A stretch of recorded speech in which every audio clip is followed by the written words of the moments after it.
to Divorce Recovery Men Over 40 podcast. This is David. I have Dr. Orest with me from Las Vegas. He talks about men kicking ass, and I've been wondering what the heck he's talking about, but we're going to get into that, and he has an affiliate program and things like that. And he's going to talk about, we're going to talk about three things, probably men out there struggling, trying to decide to get divorced, and then men out there going through divorce, and then men out there after divorce, and how they can kick ass and get confidence and rebuild themselves and go from there. So, Dr. Orest, go ahead and take it away. And I have questions for you, but go ahead and introduce yourself. All right. Well, thank you. Thank you. You know, I've been men's life coach and a podcast host for a while. And prior to that, I was a periodontal regenerative surgeon. And I did that until I was done. I quit that in 2018. I was a dentist for 37 years. And I just said it was time for me to go. And part of it, you know, David, one of the things, and you still enjoy practicing. One of the things I didn't enjoy the last few years. It was actually miserable going to the office. I hated it. And part of what happened also is that I used to be kind of a tip of the spear person, cutting edge technology, of lots of things. And I knew it was time for me to go when I was no longer interested in being the best version of a periodontist I could be. I knew that was the time for me to go. So I knew it was time. Yeah. And I think a lot of times, some guys hang on too long.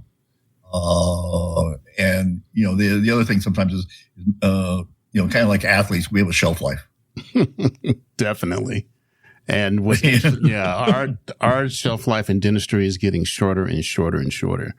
Let's discuss that kick-ass aspect. How did you come about that, and what is that? You know, I'm 71, and given my gene pool, I probably have a good chance of living over 100. And what it is, it's really about waking up every day. And I can't say that I do this every day, but I start out the day trying to be a better version of myself today than I was yesterday. And that leads to an exciting life. You know, I'm doing lots of stuff, married to a wonderful woman. Our intimacy is really good. And so, you know, gotta have a lot of things dialed in. You know, there are things that haven't. I've had my challenges in the last few years. I had an ostomy, and for those of you who don't know what that is, this was in the beginning of 2022. That's where they separate your intestine from your anus, and you shit in a bag through your stomach, and you have no control when that happens. And fortunately, I got that got reversed. They put me back together again. But that was a life changer for about 5 months. It was when you wake up every morning and for a couple of hours you lay in bed shitting on yourself. Literally, I'm just talking about literally, because you have no control. And then my wife, who's an angel, would clean it up. Wow, take care of me through that time. And now I'm battling back and neck pain. I was at a physical therapist this morning and been going to one for a few weeks now. It was so bad that I had to go to the ER, and they put me on morphine. You know, there's challenges. There's no doubt about it. I mean, everything's not perfect, but at the end of the day, I still am looking to be a better version of myself today than I was yesterday. And that takes work. So what would you say to a guy who is, let's talk about the guy who's going through the divorce and he's going for one of the most devastating times of his life. How can he build that confidence to get through that divorce? What are some things he can lean into? There's several things that you can lean into. I think that part of it is first of all, you manage it by working on your health and your vitality. I'm a big believer in testosterone optimization. I've been on testosterone for over 30 years, way before it became popular. Wow. And, they're also, my primary care doctor, was telling me all sorts of stuff was going to happen. My dick was going to fall off. I was going to get prostate cancer. I was going to get heart disease, all this stuff. And it turned out he was wrong and I was right. Wow. And I'm so glad that I didn't listen to him. People don't really understand what that is all about. And one of the biggest benefits for me, and I know for a lot of men that I've talked to about this, it's a huge antidepressant. When I get off of it, the last time I got off of it was about 2 years ago. No, 3 years ago. I went to New Zealand with my youngest daughter, and we were there for 3 weeks, and I just didn't want to have any hassles with a border guard, or even though everything I talk about that requires a prescription, I use it's prescription. I don't do any stuff. I don't buy anything out of the back of anyone's trunk or anything.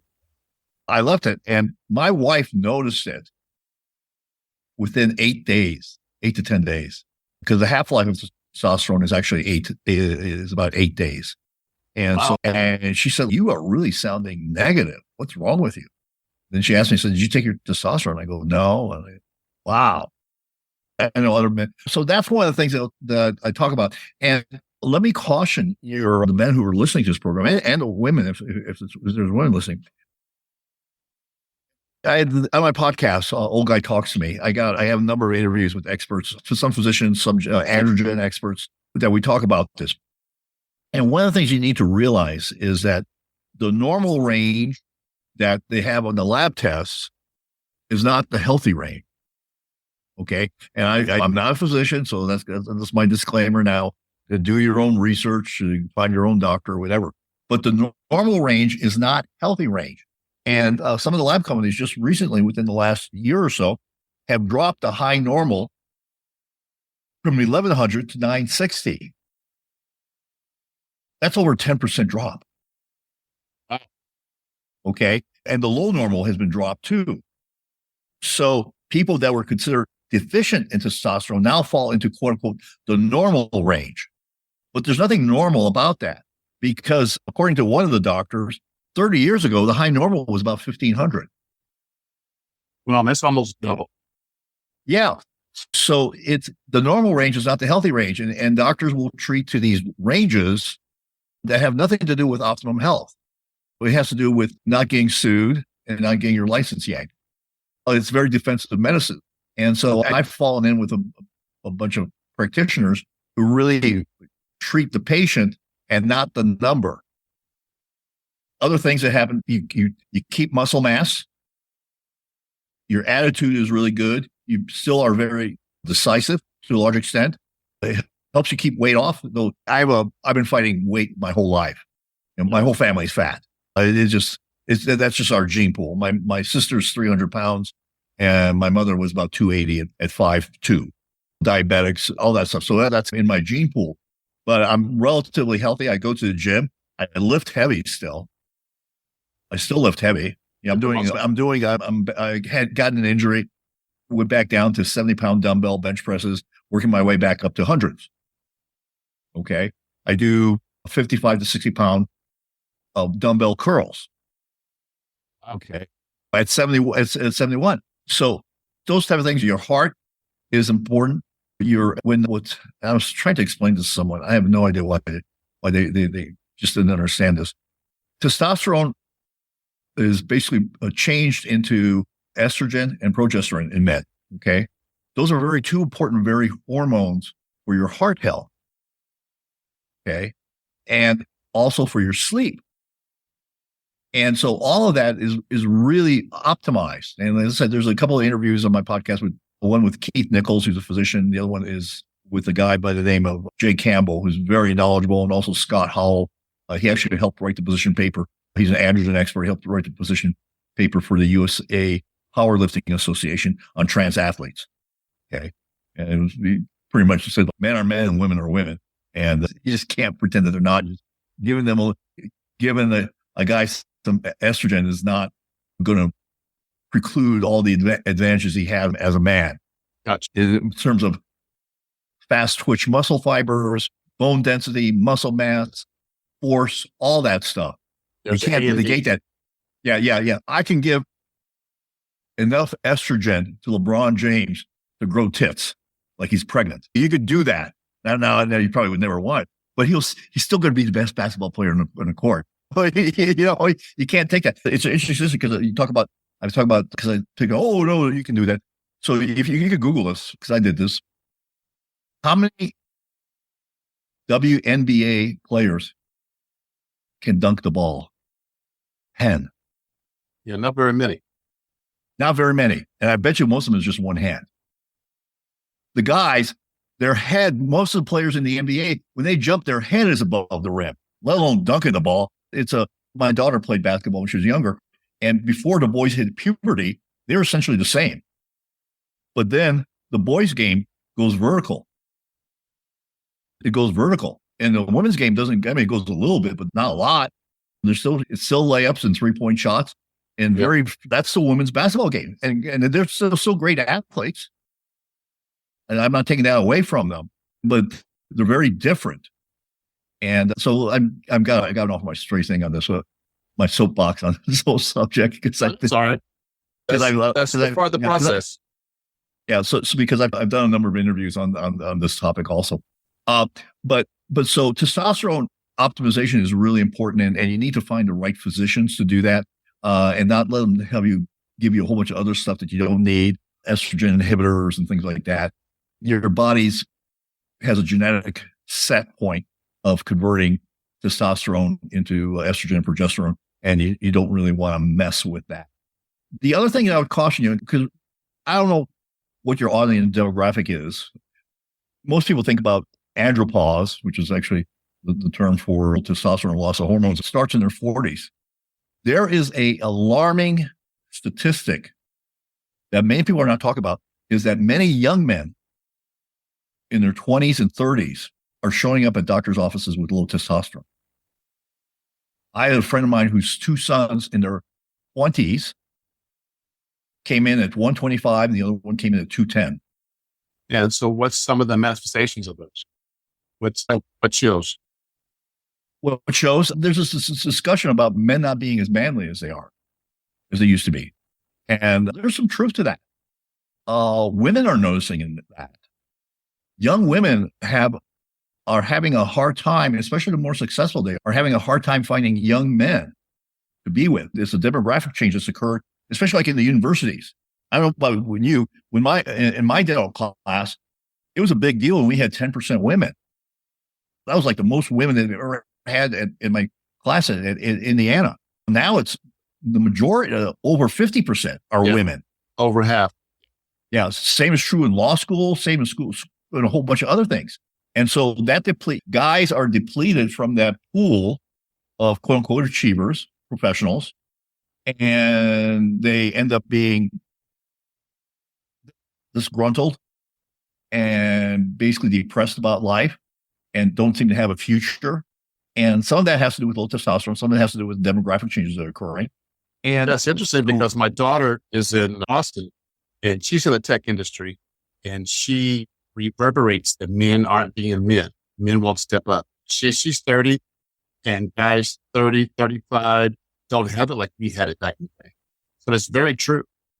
Yeah. No, and no one wants to talk about it because it's not politically correct to talk about men aren't as manly as they used to be. What do you mean? The concept of the beta male is real.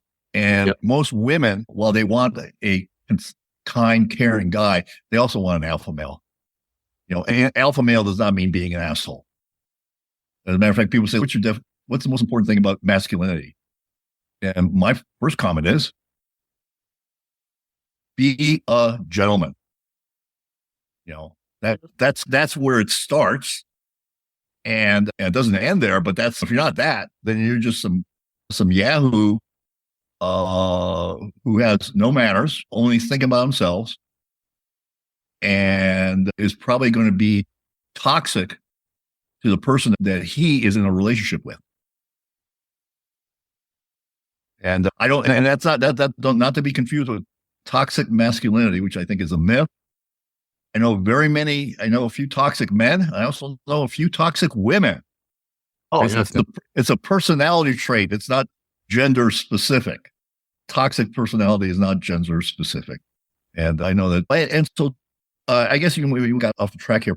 But so I would encourage men to look at their testosterone. And if you have sons, to look at their testosterone levels.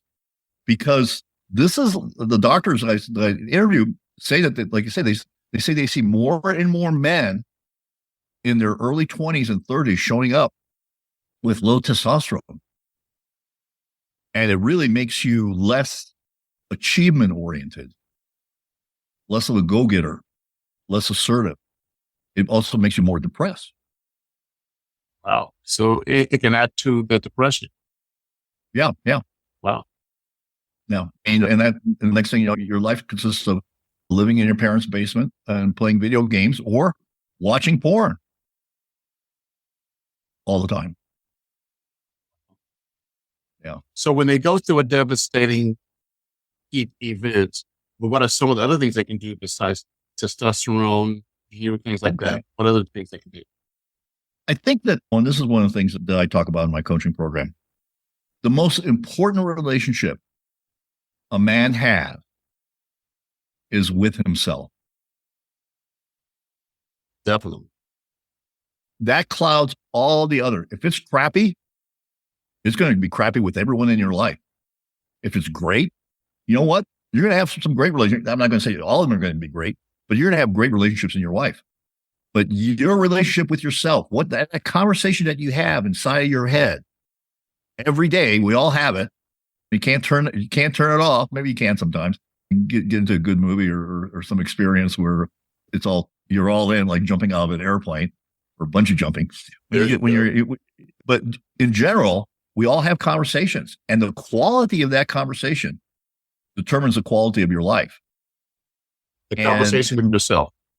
The conversation you have with yourself, and the questions that you ask yourself are also important, and how you ask them. So what are some of the good questions to ask? Let me give you an example of the bad ones first. Like, why do I always find these toxic women? Well, your brain's going to give you an answer. It's going to give you a whole list of reasons. It won't stop. That one's hard not to turn off. But if you ask yourself a question, what do I need to do to find a woman that I can have a relationship, a good and a great relationship with? That's a different question. And your brain will give you some answers to that question too. So the quality of your life depends on the quality of questions you ask yourself. And you can ask yourself victim questions. You can ask. Everybody likes the victim story. I got my share of victim stories, and you pull them out, and everybody goes, "Oh, I feel so bad for you." And you know what? Sometimes you need to say that. Sometimes you need to play the victim card every once in a while, but not for a long time. Don't make it your default position. And my wife and I have this rule about when bad things happen to us, we set a time limit on the moping. Oh, that's pretty cool. Yeah, we said sometimes it's an hour, sometimes it's a day, rarely more than a couple of days. It has to be something really dramatic to be a couple of days. But we set a time limit on the moping and then move on to something productive. So I think the conversation you have is the most important. Taking care of your health is really important. And then I understand the need for, and I'm speaking from someone who hasn't never been divorced. I do understand the need for a relationship or physical contact. But the reality is, until you work on yourself, you're going to end up with the same person that you got divorced from. They're just going to have a different first name. No doubt. They're just going to have a different first name. Maybe they'll have the same first name. Because it seems I was, for my era, the most popular name was Cindy when girls were born. I've got several Cindys that went through my life, Wow. And so you're going to end up literally with unless you get an idea of what was your role.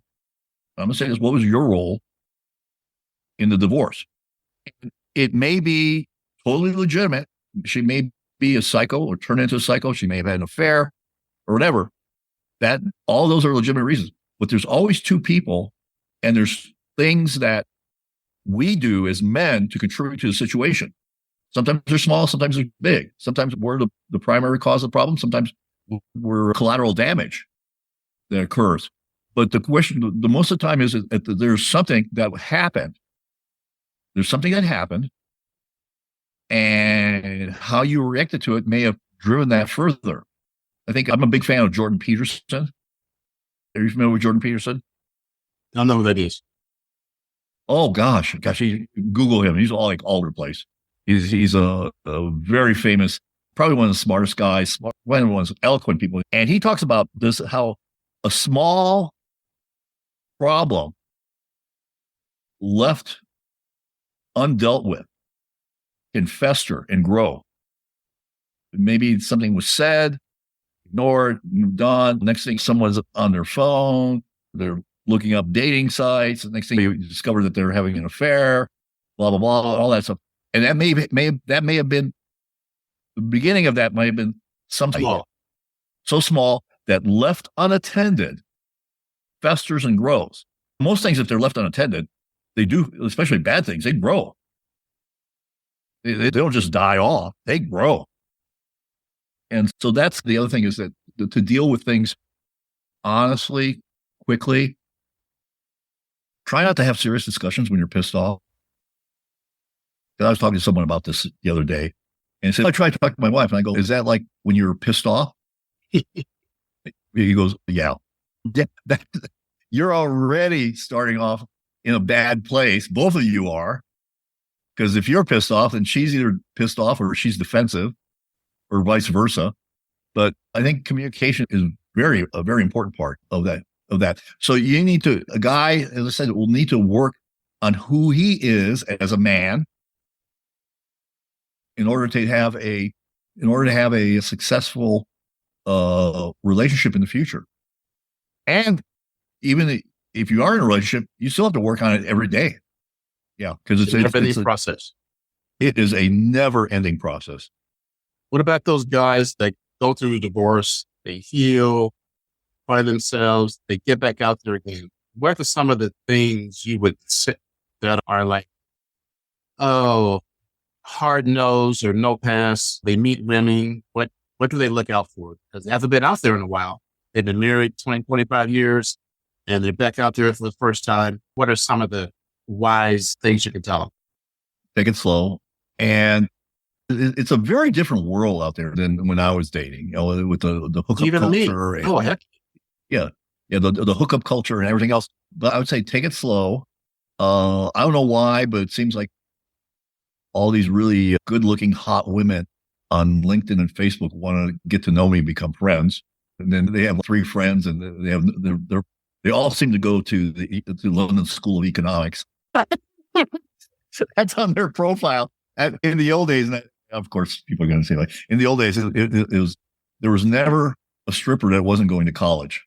Oh yeah, yeah. There was never a stripper that wasn't. That's just a new version of it. It's like all strippers were going to college, or either going to accounting school, or their plan was to go to law school. I actually met one that actually became a lawyer. But I think that you got to go slow, see who they are as a person, see how they treat people that are not important. See how they treat wait staff. That's right. People yeah. See how they treat people that are not important, because that will. And people sometimes make this mistake going in for a job interview, and if you treat the secretary miserable of the person who, and she works for the person who's doing the hiring, they often will come out and say, "Hey, what'd you think of that guy?" And she goes, like, "He's an asshole." There goes your job prospects. You never know who you're talking to either. But again, now everybody's wearing T-shirts. You're a billionaire. You're wearing T-shirts. I know one of the wealthiest guys I know in Phoenix. I don't think he has a shirt that doesn't have a grease stain on it. He washes them, but they still have the grease stains on them. He's one of the wealthiest guys I know in the Phoenix metropolitan area. Incredibly successful. If you looked at him, you would think that, who is this guy? And he probably doesn't have 2 nickels to rub together. He can buy most people. And so you never know who you're sitting next to. But I think that it's important to see how they treat people. Like I said, wait staff, how they deal with other people. And also who they hang with, Who are their friends? And who is their family? Almost always somebody that knows them.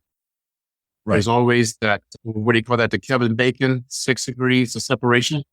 This world is too small.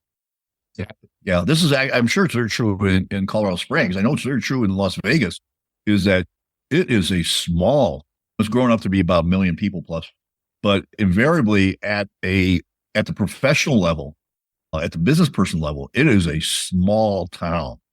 And you are no more than 1 degree of separation from someone here in town. Yeah, it's remarkable. It was like Phoenix was that like that in the 70s and 80s when I grew up. I lived in Phoenix since 1960, and then we moved out here in 2018. But Phoenix used to be like that. It's not like that anymore. But here in Las Vegas, and if you get known for being a cheat, a liar, or an asshole, everyone knows that. Wow. Yeah. Your reputation is like the most important thing you have in Las Vegas. And so it's important. But I think those things is to be really observant. And the other thing I will caution, man, is I think you had to have a clear understanding about who you want in your life in terms of the type of person. Are you looking for someone to be a stay-at-home mom? Are you looking for somebody who's retired? Are you looking for this? Are you looking for that? Be clear. And I almost hate to say this, but you almost have to have a list, but don't expect to hit 100% on the list. And by the way, you ain't perfect either. What do you mean? What do you mean? Yeah. What do you mean? Yeah. Okay. It's a cruel world out there. I started dating way too early. Matter of fact, I started dating before my divorce was over. And that was a mistake. Yeah. I crash and burn. And I think you have to have those crash and burns in order to learn from it. So Exactly. You learn with every step. So every date, every friendship is a stepping stone to where you want to be. Yeah, I believe that's true. One of the things that happened during COVID is that there's a whole group of people that never really got into dating. And this is young kids, and they don't date, and they don't know how to date. It's a challenge because it was like that period where you really start dating in college and getting out of college. And so there's a group there that doesn't know how to date. And that also is a whole nother problem that occurred, another fallout from the COVID and the lockdowns and all of that. There's stepping stones in learning how to be in a relationship. I did not get married till I was 40. Wow. Yeah. And we've been married for 32 years. But I didn't get married till I was 40. And I was engaged a number of times. And my MO was pretty much, I liked beautiful, smart women. You had to be both those things. And it'd be like, you were either a physician, you're an attorney, or you're a dentist, or going to dental school, or whatever. But it was one of those two things and stuff. But I would say, towards the end, it's not you, it's me. And guys say that sometimes just to try to make the woman feel better, and she knows you're lying. But I actually believe that. But then I discovered that it was actually me. I was an immature boy in a man's body. There's just no put about it. I had a very significant life-changing event that cured me of that. But that's who I was. I was an immature, and at the moment of any sort of conflict in a relationship, I'd bail. Yep. I was out there. I was out there, and that has to do with a lot of childhood stuff that went on when I was a kid with my parents. But yeah, so work on yourself. One of the things one of my mantras is, and I may have said this earlier, I try to be a better version of myself today than I was yesterday. Don't always succeed. Doesn't always happen, but I give it a good shot. Trying to make it to that next level. Mm-hmm. Yeah. And there's always a next level. Oh, yeah. There's always a next level. And once you stop reaching for that next level, that's when you start the downhill spiral. You just give up. Yeah, you just give up and you just say, okay, this is just the way it is, and I'm not going to make it any better. We used to live in a 55 and over community, and I'm really glad we moved out of there because there's too many old people, and they do certain things like they give up on life. And one of it was going into the gym, and I thought I was able to avoid the effects of being around people that were not particularly working out. They'd go in there and they'd chat. They'd get a 15 minutes of workout into an hour. They suck you in. Yeah. And the next thing, and so we just moved out of there a few months ago, and I started going back to a gym where people are grunting, they're lifting, they're pushing, and it felt good. It felt alive to be around people like that. The other place was really God's waiting room. Yeah, it was God's waiting room. I want to thank you for getting back to me, man. This has been interesting. I don't know how I'm going to write this one up, but it's going to be interesting to write this one up. So I'm looking forward to it. I have that effect on people. Oh, yeah. I have that effect. And there was a warning in some of the stuff I read. I was like, damn, he brought it. So I appreciate you bringing it. And we're definitely going to have you back on the show again. This was fun. Okay. Can I mention my coaching program? Yes. Yeah, go ahead. So if you go to the standard.academy, you can find out more about my coaching program and how I help men create kick-ass lives for themselves and those that they love. It is unusual, especially if you decide to go with the one-on-one coaching with me, because as you can probably tell, I'm pretty direct. I don't have a lot of filters. And somebody says, "Oh, do you make men feel good?" I go, "No, that's not my job.